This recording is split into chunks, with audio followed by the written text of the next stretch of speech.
최근에 있었던 바이러스 사태가 세계인의 생활 양식을 완전히 바꿔놨습니다. 그 중에서도 단연 돋보이는 변화는 바로 언택트 시대가 왔다는 것입니다.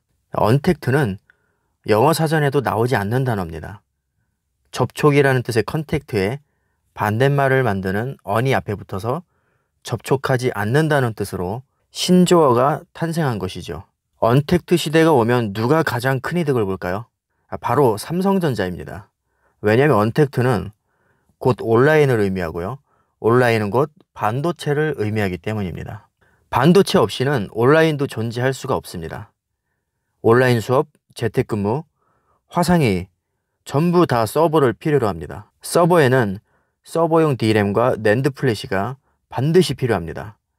삼성전자는 서버용 D램과 낸드 플래시에서 압도적으로 세계 점유율 1위입니다.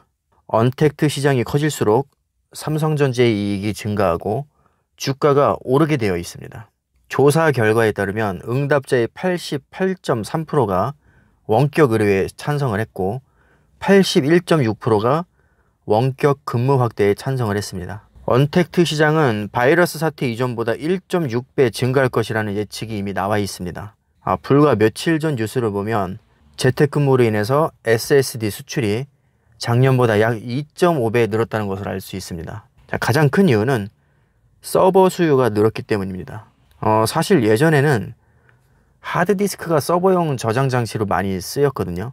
근데 요즘에는 SSD가 대세로 자리 잡았습니다. 이유는 간단합니다. SSD가 속도도 빠르고 발열도 적고 전기도 적게 먹고 안정적이기 때문입니다. 하드디스크와 SSD 가장 큰 차이는 구동 방식에 있습니다. 하드디스크에는 스핀들 모터라는 것이 달려 있습니다. 그 모터가 데이터가 기록되는 플래터라는 금속 원판을 돌려주게 됩니다. 약 1분에 4200에서 10,000번 정도 회전하게 됩니다. 이것을 우리는 RPM이라고 하는데 당연히 RPM이 높을수록 속도가 빠릅니다. 대신에 발열이 증가하고 소음도 증가하고요. 소비 전력도 증가합니다.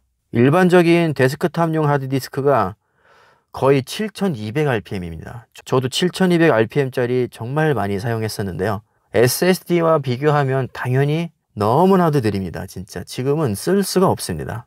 노트북용 하드디스크는 4200에서 5400rpm 정도 됩니다. 왜냐하면 RPM 높으면 전기도 많이 먹고 발열도 높기 때문에 노트북으로서는 상당히 치명적일 수가 있습니다.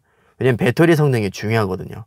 그래서 노트북에는 성능이 떨어지는 저 RPM 하드를 씁니다. 서버용 하드는 일반 하드와 마찬가지로 거의 7200rpm짜리가 많습니다. 그러나 RPM을 떠나서 하드디스크는 그 구조적인 한계가 있기 때문에 상당히 많은 발열과 소음을 발생시킵니다. 반면에 SSD는 회전 모터 자체가 없습니다. 그냥 메모리를 이어 붙인 겁니다. 거기에 컨트롤러가 추가된 것이고요. 그렇기 때문에 소음은 아예 없고 발열도 거의 없습니다. 소비 전력도 엄청나게 낮기 때문에 사실상 전기를 거의 먹지 않습니다. 속도는 하드디스크에 비하면 비교 불가입니다. 엄청나게 빠릅니다. 하지만 예전에 SSD 초기에는 진짜 가격이 겁나게 비쌌습니다.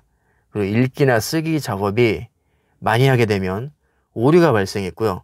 지금 나오는 것들에 비해서 수명이 짧다는 치명적인 단점이 있었습니다. 그때는 컨트롤러도 불안정한 것들이 많았습니다. 그래서 상당히 에러가 많이 나서 제가 애를 먹었던 기억이 납니다. 하지만 지금은 거의 모든 단점이 개선이 되었기 때문에 서버용으로도 상당히 많이 쓰이고 있습니다. 가격도 하드디스크랑 크게 차이가 안 납니다. 물론 하드디스크보다는 비싸지만 장점을 생각했을 때는 충분히 구매할 만한 메리트가 있습니다.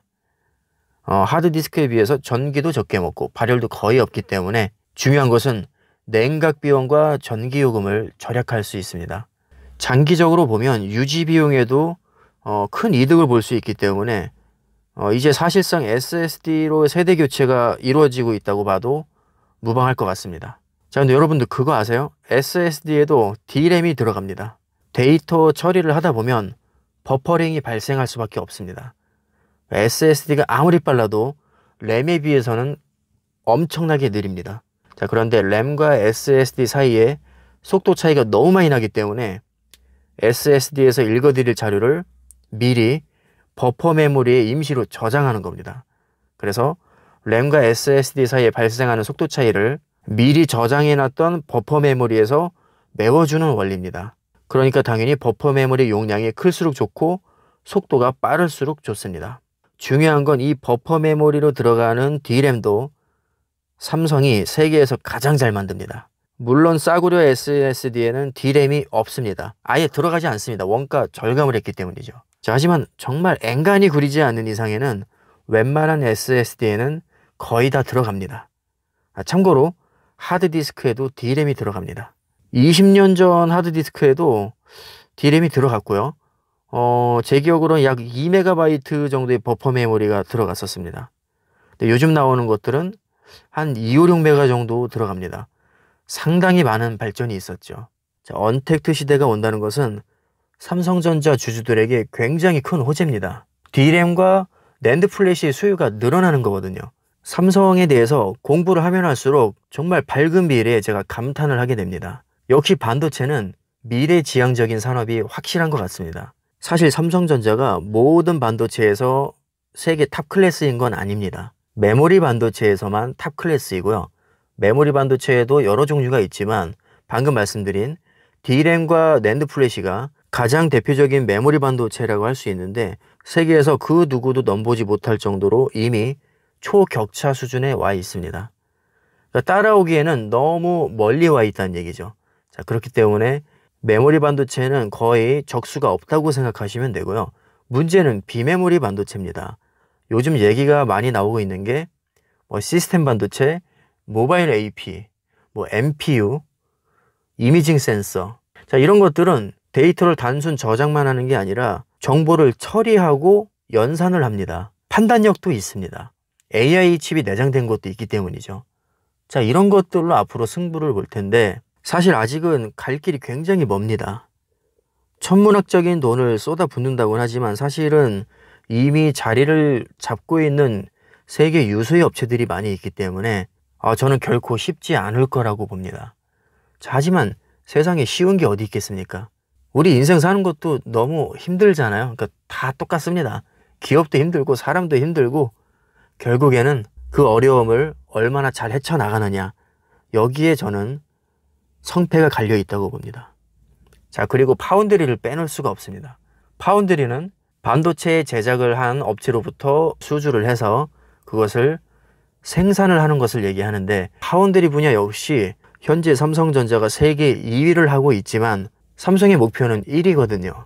근데 그게 생각보다 녹록지가 않아 보입니다. 삼성에서 정말로 공을 많이 들이고 있는데 그 대만의 TSMC라는 업체가 이게 너무나도 기라성과도 같은 존재라서 그 1위의 벽을 허물기가 굉장히 지금 힘든 상태입니다. 요즘 기사에 TSMC와 삼성전자의 파운드리로 도배가 되어 있는데 자, 그만큼 삼성전자의 미래를 결정할 수 있을 만큼 굉장히 중요한 분야입니다. 자, 오늘은 제가 메모리 반도체에 대해서 다뤄봤는데 다음 영상에서는 제가 파운드리에 대해서 좀 더 자세히 다뤄보도록 하겠습니다. 파운드리에 대해서는 굉장히 할 얘기가 많습니다. 파운드리를 이해하기 위해선 EUV 공정도 이해를 해야 되고 팹리스 업체도 이해를 해야 됩니다. 팹리스 업체는 반도체를 제작하는 업체를 얘기합니다. 그리고 종합반도체 업체도 있죠. 제품 설계도 하고 공장도 가지고 있는 업체를 종합반도체 업체라고 합니다. 자, 그리고 반도체를 주문을 받아서 생산만 하는 업체를 파운드리 업체라고 합니다. 자, 그런데 파운드리라는 게 그렇게 간단하지가 않습니다. 파운드리를 이해하기 위해서는 또 비메모리 반도체 또는 시스템 반도체를 이해를 해야 됩니다. 메모리 반도체 같은 경우는 소품종 대량 생산의 특성이 있고요. 시스템 반도체의 경우는 다품종 소량 생산의 특징이 있습니다. 그리고 제품마다 제조 공정의 차이가 아주 많이 나기 때문에 이런 것들도 이해를 해야 됩니다. 삼성전자 같은 경우는 굉장히 얽히고 얽혀있는 관계가 있습니다.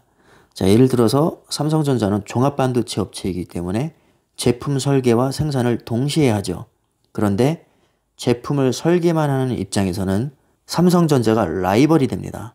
그런데 대만의 TSMC 같은 경우는 파운드리만 하기 때문에 라이벌 관계가 전혀 아닙니다. 자, 따라서 기술력이 동일하다면 팹리스 업체는 당연히 삼성전자가 아닌 TSMC에 물건을 맡길 확률이 높습니다. 자, 아무래도 경쟁 업체의 설계도가 유출이 될 가능성이 있기 때문이죠. 자, 물론 뭐 보안을 철저히 하겠지만 사실 상식적으로 생각할 때 설계 능력이 뛰어난 회사에 설계 전문으로 하는 회사가 제작을 의뢰하는 것보다는 제품 생산만 전문으로 하는 곳에 주는 게 부담이 적을 겁니다. 자, 이것도 역시 중요한 요소로 전문가들이 많이 꼽습니다. 자, 이렇게 상당히 복잡한 관계가 있기 때문에 말을 하자면 굉장히 길어질 겁니다. 그래서 제가 다음에 시간이 되면 다뤄보도록 하겠습니다. 이 영상을 보시는 모든 분들 부자 되시고 건강하시길 바라겠습니다. 오늘 영상은 여기까지 하겠습니다. 감사합니다.